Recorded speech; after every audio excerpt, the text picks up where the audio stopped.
My first feeling when I arrived was, being in shock myself and traumatized, not like my colleagues who experience, of course, the bombings and the attacks, but traumatized by, wow, it was very violent images that you can see, you know. Listening to them, listening to their interviews and their testimonies, we could already sense, you know, the violence and the trauma that this airstrike has caused to our national colleagues who were working or present in Kunduz during the attack of the 3rd of October. You open the gate of your hospital and you see the main building razed to the ground. So it is like extremely shocking. You could see the stigma of course, of the airstrike and the attack of the 3rd of October. The building was, during the attack was on fire, so you could see that, you could see all that in front of you. So it is shocking when you arrive to witness this. At any point in time, people combatants from both parts of the conflict were treated side by side in this hospital in a complete neutral and impartial way.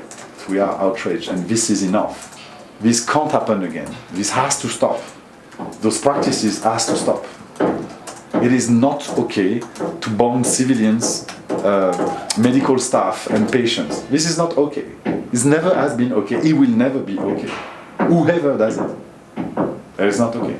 This is enough. It has to stop. Until we don't know why this has happened, that's going to be very difficult for MSF to go back in this part of the world. Really? In Kunduz, yes, of course. You can't go back and restart from scratch exactly what you did 4 years ago if at one point someone felt that it was not okay what you're doing.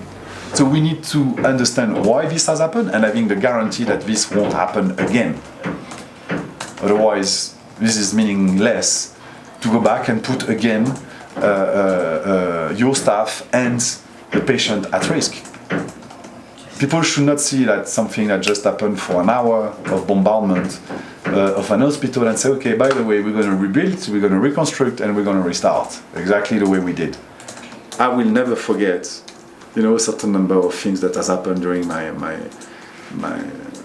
life with MSF. I've been also caught in very intense and violent situations in other parts of the world, being attacked, being bombed, I will always remember that. So that's not something that you erase from your mind. It's not like there is no reset button. It's there and you live with that. Kunduz will stay in my heart for a very long time, I guess.